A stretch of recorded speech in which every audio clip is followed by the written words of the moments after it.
J'aimerais que vous nous expliquiez comment vous avez été confronté de très près dernièrement à la crise de l'itinérance ici à Trois-Rivières. Bien, en fait, on est ici dans mon atelier, donc j'occupe depuis une quinzaine d'années. Et ben, j'étais en vacances dans mon chalet et j'ai eu un téléphone, dans le fond, d'une amie artiste qui venait de passer sur la rue ici devant mon atelier et qui se demandait si j'avais vraiment donné la permission d'occuper mon terrain. On a dû se résoudre à venir à Trois-Rivières. Quand je suis arrivée ici, c'était le choc, là, parce que j'ai toujours eu, dans le fond, des itinérants qui ont occupé une journée, 2 journées, une semaine mon terrain, parce que je suis en plein cœur du centre-ville.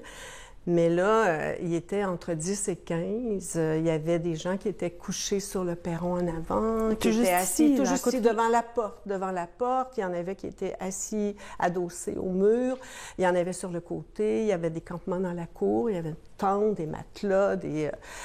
Alors là, finalement, j'étais avec mon conjoint, il dit, on appelle le 911, on sort pas, là. Et ce que j'ai fait, les policiers sont venus, puis ils leur ont donné, dans le fond, 1 heure pour partir de mon terrain.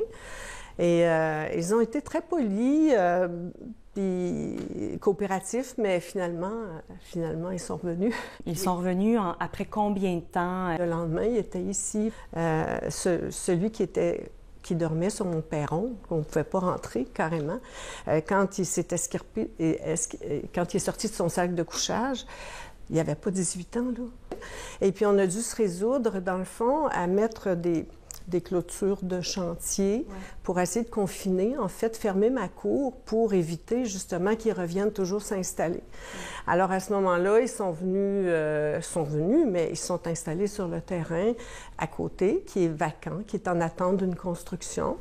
Alors là, on a rejoint la propriétaire du terrain, qui, elle, était estomaquée quand elle est passée, là. Et puis, elle est un peu découragée aussi. Ils sont installés à ciel ouvert, tu sais, puis ils sont emballés souvent, ils s'emballent dans des plastiques, c'est épouvantable, tu sais, tu sais, s'ils mangent pas à leur faim, c'est sûr qu'il y a des gros problèmes de consommation, mais ça prend des interventions, puis pas juste des policiers qui viennent les déplacer d'un terrain à un autre. Là. Bien, en fait, ça devient un campement. Il y a des tentes, des matelas.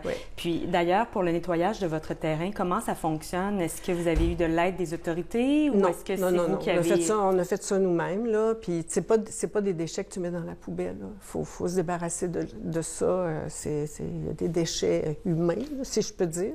Il faut mettre des gants spéciaux parce qu'il y a des seringues à terre, là. Il y a pas... moi, je pense aux habitants du quartier qui ont des enfants, là, c'est inquiétant.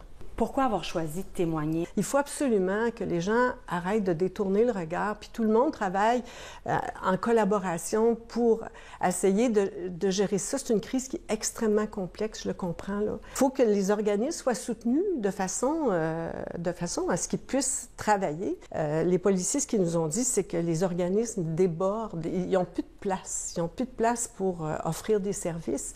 Et puis ces gens-là, carrément, tu sais, ils sont en souffrance, là. C'est triste.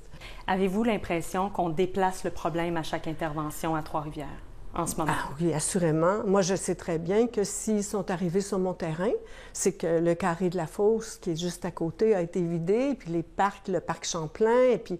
Parce que, évidemment, ces gens-là, ils n'ont pas d'endroit où aller. Alors moi, ce que je souhaite, c'est que, dans le fond... Tu sais, on pourrait installer des toilettes publiques, des douches, peut-être réserver des terrains pour ça, pour qu'au moins ils puissent... Tu sais, c'est le respect humain, là. C'est vraiment ça, là. Quelles sont les prochaines étapes pour vous? Demain matin, je voudrais téléphoner au Havre et peut-être à Pointe-Rue pour voir s'ils ont déjà envoyé des intervenants là, sur le terrain ici pour voir qu'est-ce qui se passait, puis peut-être... agir avec leur savoir, parce que moi, je ne sais absolument pas quoi faire. Là. Merci pour votre témoignage, Mme Lanneville. Ça fait plaisir.